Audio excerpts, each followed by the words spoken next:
እንኳን በሰላም መጣችሁ፣ እንኳን በሰላም መጣችሁ። ኦ ማይ ጋድ ትንሽ ፈርቼ ነበር። ቡራና ሀይሜ መጥተዋል። እንኳን በሰላም መጣችሁ። እንግዲህ እና ማንጋኖ አይቼ ሀይሜን ትንሽ ፈራት አለባት። አይዞሽ ሀይሚዬ፣ እቺ ቀን ታልፋለች። እውነቴን ነው የምልሽ፣ አንድ ቀን ጨለማ ብርሃን ትሆናለች። ሁሉም ነገር መጋፈጥ ነው እንጂ የት አባቱ ምንድን ነው ያስፈራሽው? ምንም የሚያስፈራሽ ነገር የለም ሀይሚዬ። እውነት አሁን ድሮም ያጋፈጥሽ ነው። አሁን ደግሞ ባልሽ የማን ብለሽ ነው?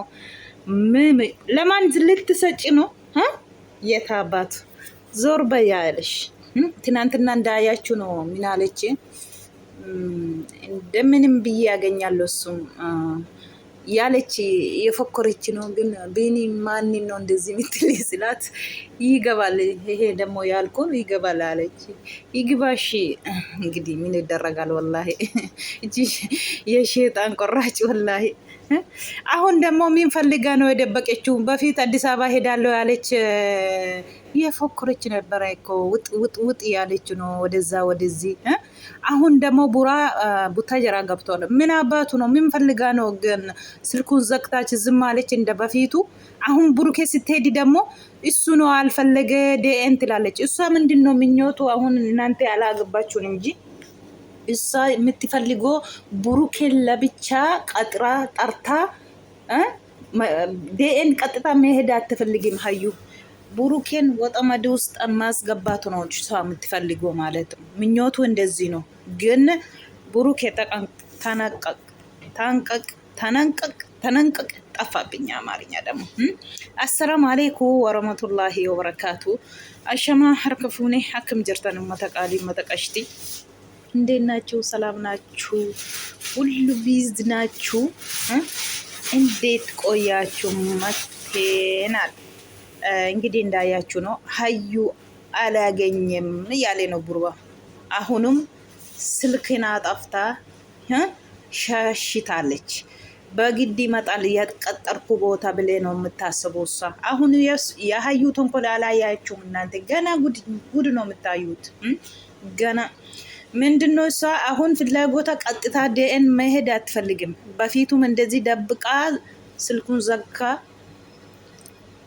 ቡሩኬ ጠብቃ ስለእምቢያለች ሄደ ወደ ፍንፍኔ ማለት ነው። አሁንም እንደዚህ ነው። አሁንም ማገኘት አልቻልኩም።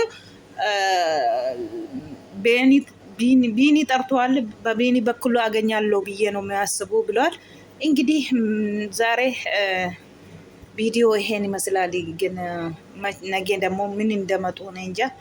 ዛሬ አልመጣችም፣ ግን ፍላጎት አላት። እኔ ስጠራ ትሄዳለች ያለ ነው ቢኒ። ግን ልጁ የኔ ነው እኔ ያንተ ጎን ቆማለሁ ያለ ነው። እንግዲህ ቢኒ ትናንትና አስጠነቀቃ ነው የሄደችው። ወተከ ወደ ቪዲዮ ልጅ የኔ ነው ብትል የወለክ ያለች ነው። ግን ቢኒ ዛሬም እንደ በፊቱ ግን አይደለም። ቢኒ ለሽ ብለዋል። ለሽ ብለዋል። ምንድን ነው ቢኒ? ወንድ ሆንክ እንጂ አንዳንድ ጊዜ ምን ነው እንደ ወንድ ቆፍታና ነው። ወንድ ማለት ቆፍጡን ምንሉ ነው። ከናፍዩ ጋር akkuma argitani jechuudha. Burukeena mallee hayyuu arganne jechuudha. Hayyuun akkuma lashee silkii ziqqat gootee teessee jirti jechuudha. Maaliif silkii cuftee yoo jettan immoo hayyuun mikinaanni silkii cuftuu fi mikinaanni burukee arguun barbaanneef burukee bichaasheetti waamtee akkuma kanaan dura barte gisee kanaan dura jireenya keenya keessaa bahi jedhee burukeen faanarra deemu sana sowwortee haimeetti ergaa turte mitiire. Isa lammaddeetti wanta ta'e limdiisaa sana mi'eeffatteeti. Yoon akkas godhee amma isaan addaan bahu burukeen hankootaa jetteetiin ishee yaaddee jirtu jechuudha. Asaab isheen asaabdeetti. Kaleessa yoo argitanii ta'e akka fe'etes akka fe'eeyotes akka ittiin argaddu natu beekaa. Mucaako abbaa manaa mucaakoo jette. Abbaa mucaakoo nan argadhaa jette kaleessa. Maaliif yooti jechuun kan isheen barbaadde akkatti argachuu karaa namaa waamtee kootu namni si barbaada yoo jedhanii burukeen hin deema. dhattee biratti argamte footootti ergite haayimeetti. Isaa booda girriin ka'a. Girri sana keessa gaasheen sheexaana durumaayyuu jechuudha. Dhugaa rabbii ani nama arge malee akka ayyuu sheexaana akka baaraan hin argine dhugaa rabbii. Kan jireenya isaa boodaaf rabbiin hin sodaanne akka ishee kanaan argine ani dhugaa rabbii. Yoo namni wal lolu nama gammadu, yoo nagaan bu'ee bahee nama iyyuu, yoo namni wal lolu immoo akkan tuutaa akka intini wal deebitee manatti barrii cufattee teessi. Gaafa isaan gammachuu qabanii gadi ba'an immoo gadi baatee wixeetti. Gaafa gaddi tokko jiru immoo bakka jirtu amma torbee tokkotti suuqa teessi jechuudha. Gaafa isaan wal nyaatan. Gaafa isaan nagaa buusanii gammachuutiin as ba'an immoo as baatee ardii kana balleessu jechuudha. Amma kaleessa fokkoraa jirta. Dee'anii godhaa jirti jechaa jirti. Har'a maaliif baqatti? Maaf okattire? Kan isheen barbaaddu bichaatti burukee argachuu barbaaddi. Nama wajjiniin hin barbaaddu. Isaa booda akka barbaadde gochuu fi as faraarra'aatiin doorsisaatiin wayiin immoo zamanni isaa yubadeera waa tuskiste burukeen akka ishee malee jedhu barbaaddii jechuudha. Haayimeen immoo waan hundaa sodaattee hunda jirtuuf kana dura dabarsitee ana malee akka isheen argannee jettee jirti jechuudha. Ammallee burukeen kana argachuuf hin dandeenye karaa biinii argachuuf immoo xaarii gochaa jira. Dhuguma yoo waamee dhufti filaagotii qabdi marmaraa fi jedhee jira jechuudha. Otoo danda'ame harmumayyuu otoo qaxxitaa mana kiiminaa fiddee jecha jira burukeen immoo jechuudha. Kanaa booda immoo waan haasoftu si dhagayeeraa jedheera burukeenii jechuudha. Haayimeetiin haasoftu dhaga'ee haayimeetiin hin tuqiinii haayimee irratti qalbiin beeku. Dura isa gizee fiqira amma fiqireenyaa kootii dura gizee fiqira kan nyaakon taane iyyuu arsana wajjiniin kafalteetti amma isa fiqireenyaa koo taatee dhiisiiti jettee jirti. Mucaan kan kee tees si'anin ba'uu addaanii jetteetti haayimeen jaallattes. Hana yuutiin gubeeru immoo kana akkamiin mucaan kansaa ta'ee xaqabbaltii haayimeenii jettee jirti. Humnaani barbaadaa jirti jechuudha hayyuun immoo. Humnaan immoo seerallee yoo deemanii giddaajiitiin nama hin jaallanne tokko nama hin barbaanne tokko seerri waliin ta'ii han jedhu hin jiru. Seerri kana hayyuu kun akka hin beekaan qobaatti ijarataa ishee bichaaf dhuumame natti fakkaata Itoophiyaa keessatti gara biraan jiru. Seerri ilmoo kee kabaakabii ilmoo keef waan ilmoof ta'u godhi jedha malee giddiitiin nama hin jaallanne wajjin jiraadhu kan jedhu seerri hin jiru. Seerri hin jiru eessumayyuu. Kanaafuu haayimiyyee anchi tankaarraanis cimtuudha jabaattuudha. Dhugaa rabbii baay'ee tokko gammadee jira. Hankee yoo ta'ellee ansi faana jechuu keetti dhugaa rabbii baay'ee na gammachiise jechuudha. Hankeeti yoo jedhan akkati baqattuuf namni barbaadu jira. Yoo mucaan han burukeeti jedhan akkati burukee dhiistee burukeerraa fagaattuuf baay'eetu qophaa'ee taa'aa jira. Kanaaf immoo ati immoo jabaattee saayitii kana mudhii keedhattee si kaffa uyyuu garuu dukkanittiin kun guyyaa tokko hin darbiti. Wallaahi har'a sitti dukkanooti malee bor ifa keeti haayimee dhugaa rabbii.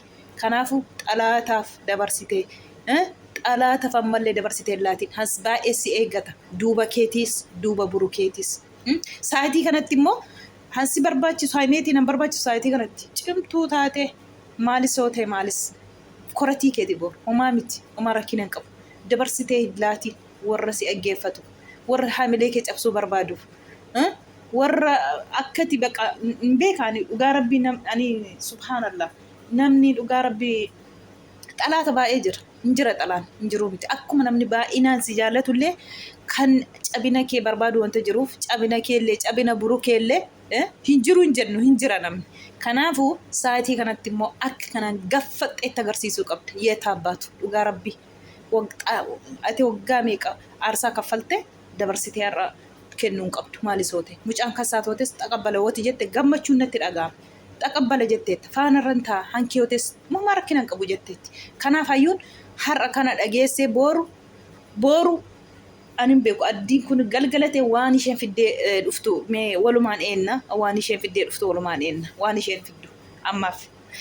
Akkasuma goota yeroo gubdee yeroo isaan irratti gubdee as bahuu dhiiste yeroo irratti gubuu fi maalis yoo ta'e otoo kanaan fixiin hin deemu jedhee jira buraan ammallee akkuma argitan ammallee akka duraatti deebitee okachaa jirti isa qobaatti argachuu barbaada jirti haayimee wajjiniin argachuun barbaaddu akka barbaaddee godhachuu barbaaddi alaamaan ishee jechuudha ammaaf isheen tasakka akkone. Garuu wanti nama sodaachisu silkii gara biraatiin nama waamsisti kan jedhanidha. Burukeen eenyumaayyuu saayitii kanatti waame deemuun qabu namoota bira sa'aatii kanatti namni nama miidhuu barbaadu rafee namaan bilu.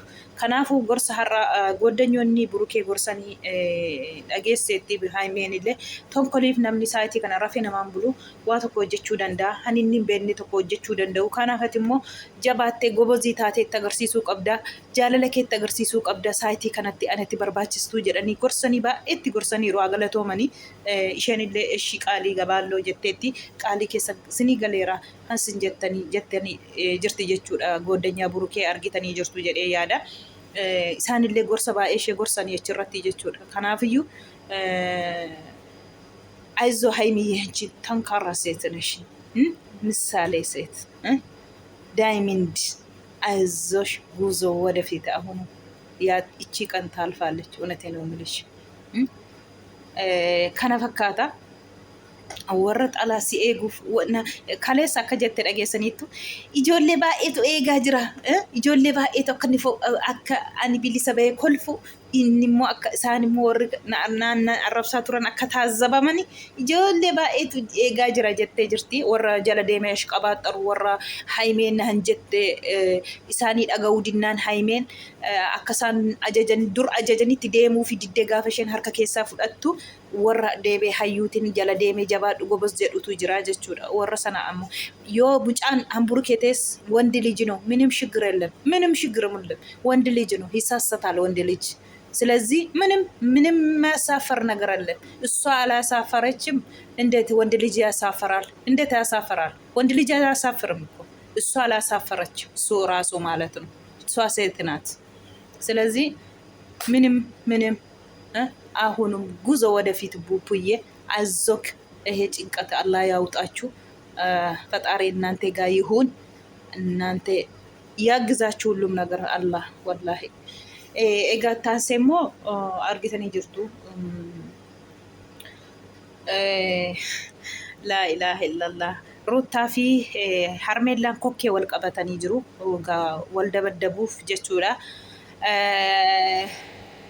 Akkuma argitan Abrish immoo duubarratti dhufeera. Inni immoo ganaa wayiin galgala kana gadhiisamateen beeku. Baarsituun lammaffaa achirratti dhaabatee jira viidiyoon jechuudha. Wayiin boru gadhiisama, wayiin itti aansanii gadhiisu ta'a. Garuu itti rarraate harkallee fudhatee isheen qabannee jechuudha. Akkuma argitan ruutaatiin jechuudha. Buzee fidee dhufee jechuudha. Dhugaa baay'ee tokko nama gaddisiisa. Maaliif Abrish nama gaddisiisa hundaafuyyuu. Hani isheen jette Harmeellaan mucaa argee adeebuuf malee ani fayyaasaaf faana rakkachaa jira. Si faana deebeen galuu inni na faana malee jettee jirti jechuudha. Daaneen ashqabaacin egaa asiif achi walirraa qabaa jira. Ashqabaacii yeroo hunda ashqabaacii hedduma hundaa jira silaa daaneen. Ayi daanee wallaahi ankee nama dhiba dhugaa rabbi.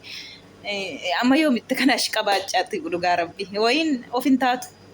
Ani beeka ankee rabbi siifaa ta'u. Maalumaafuu kanaafiyyuu mee walumaan ilaalla waan itti kan boora'een calaliin nafu. Ammaaf egaa Harmeellaa fi Ruutaa matu walitti iyyisiisee wal iyyisaa oolee daaneen taraa yoo Harmeellaan dadhabdu itti furamee gargaaraa jira. Dhugaa rabbii gaaf tokko fuuldura keessanii guyyaan tokko dhufti homaa miti maaliyyoo ta'e. Innammaa kun fagoo hin jiru harkuma irratti harka deeba. Guyyaa itti boossanii guyyaa ilma namaa miitanii guyyaa itti gaabbitanii immoo guyyaa hansinirra ga'ellee gadditanii dhufaa jechuudha. Innammaa kun harkuma harka deebisa fagoon turu dhugaa rabbii. Kan nama miidhama fagoos hin jiru. Kanaafuu ayizoo Ruuttiyee ati dhiiradha, cimtuudha, jecha meeqa arraba meeqa wallaahi ani dhugaa rabbii baay'ee tokko na azzansiisti.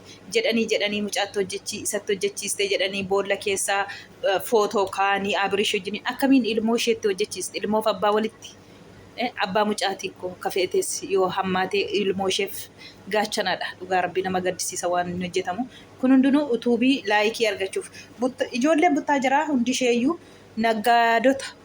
Dhugaan hin jirtu. Dhugaa goddanyaaf wayiin immoo dhugaa hojjechiif otoo hin ta'in nagidii bicha dhugaa rabbii maqaa namaa xureessanii nagaduu jechuudha. Maqaa namaatiin daldaluu jechuudha. Rabbiin dhugaa rabbii yoo ta'u isinitti hafee bareedaadha dhugaa. akkas nama xiqqeessitanii akkas maqaa namaa qoshoshtanii birrii sin nyaatu sun dhiiga namaa nyaattu jechuudha dhugaa rabbi. Otoo namni hin ooliin oolte jettanii otoo namni waa godhe jettanii dhiiguma namaa nyaattu sinillee kattitanii fayyadanii numa gubattu fayyaa tokko qabu nagaddu naggaadeedha ka haqarra hin jirtanii jechuudha dhugaa rabbi. Haqarra too dhaabattan bareedaadha. Akkam boolla keessa ofii keessanii boolla keessa ammoo suuraa baastanii iyyitanii dastaalitti waa xaxameera. Rabbi sina haqeeshu dhugaa rabbi. Taa'ee tokko nama gaddisiistu ማንኛውም ፈጣሪ አለ። ሰው ሲጠላ እኮ ፈጣሪ አይጥልም። የሰው ልጅ እንደ ሰው አይደለም አላህ ሁሉም ነገር